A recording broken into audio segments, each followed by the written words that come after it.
So I haven't talked about Ghost of Tsushima in a while because the game journals have left it alone for the most part. They've kind of walked away from it. They've stopped going after it, which I found surprising because whenever people enjoy something, they usually want to try to go in there and change the way that you feel about it. It never really works. I really do find it hilarious how they always try to take these games down, and it always backfires spectacularly. Sometimes it'll actually drive sales up. Like, nobody respects these people, which is, largely why a lot of these big online outlets like IGN and Polygon and Kotaku, all these sites are kind of failing. They're losing advertising. They're really going under, and I think that'll be a good thing for gaming. If we can just get rid of these game journals, that would give places like Reset Era a lot less power. So that could be a good thing. I'll start off with some good news. So the game is getting a co-op mode, which I'm sure everybody knows about. 2 to 4 players. It's going to get a raid 2. This is all free. No microtransactions. This is how you do it. This is how it should be done. Really cool. So there's going to be classes, all kinds of stuff. This is awesome. I'm really looking forward to this. This dropped out of nowhere. I don't think anybody saw this coming. Really cool. This is how you do it. This is why this game has built up so much goodwill with gamers. Gamers love this game. Even without the multiplayer, people loved it. So this is awesome.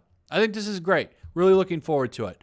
All this goodwill and the great word of mouth, because game journalists didn't help, actually pushed this game up to become the best-selling game of July. You can see here's July's top 20 games according to NPD. Ghost is number 1. Call of Duty Modern Warfare number 2. Number 3 is Paper Mario. And number 4 is, The Last of Us Part 2 is number 4. Didn't that game come out in June? Didn't that game come out in June? Why didn't it stay up in the sales? Oh, because bad word of mouth killed it. And that was the game that journalists propped up. That was supposed to be the champion of all video games. It was going to be the game of the year. Everyone was going to buy it. Sales it's going to be at the top of the charts all year. Oh, that didn't happen. It's really funny. Game journalists love this game. Falls in the charts. Game journalists hate this game. Rises in the charts.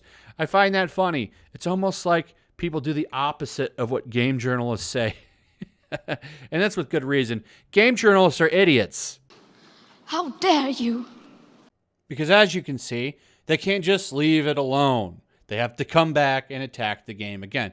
Like Ghost of Tsushima, here's what you may not know about the samurai. Once again, highlighting the same garbage they've been doing over and over again. Classism, imperialism, samurai were like policemen. The same stuff that we've been reading. This time, they try to play it off like, well, we're not trying to downplay your game. We get it. You're looking for a fantasy game. But listen, there's some problematic things here that you need to know about. We need you to know about these problematic elements, which no one truly cares about. Here's what I find funny. Okay? This is what I find funny about this. Let's go after the historical context and talk about the negatives of the samurai and the culture in Japan at that time. How come they don't do that with Red Dead Redemption? Why don't they attack the cowboy or what it was like in the Old West? Where were the articles on Red Dead Redemption and dealing with slavery and stuff like that? How come nothing like that pops up? Oh, this was what it was like after the Civil War. Where are those articles? Those never popped up.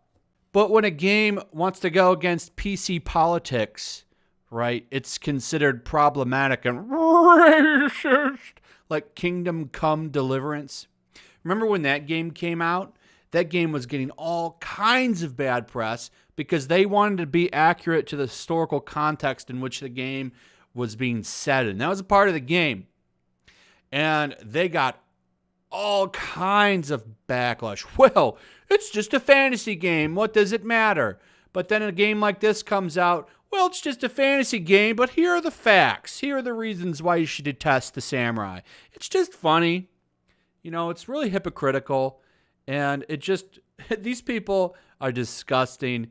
And I really just can't wait for them to all go out of, I can't wait for them to all go out of business. All of these outlets like Kotaku and Polygon. We're not going to read through this whole article. Found about this from Sophia Narwitz. She's kind of got the highlights right here. But for those wondering how the samurai really lived, it's worth surfacing some of the historical details misrepresented by the game, particularly in regards to why some scholars and critics find it uncomfortable to celebrate samurai as uncritically as Tsusami does.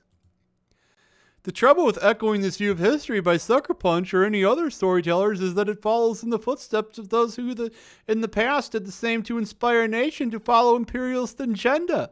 Such an approach masks the past rather than illuminate it, washing away the lessons historical study provides to inform our future. Why do these people hate people so much? Why do they hate gamers?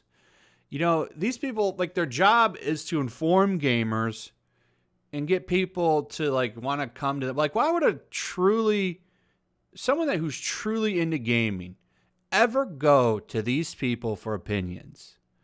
You know, this is why you've seen so many big YouTubers blow up. Like, a really good example is like Young Ye.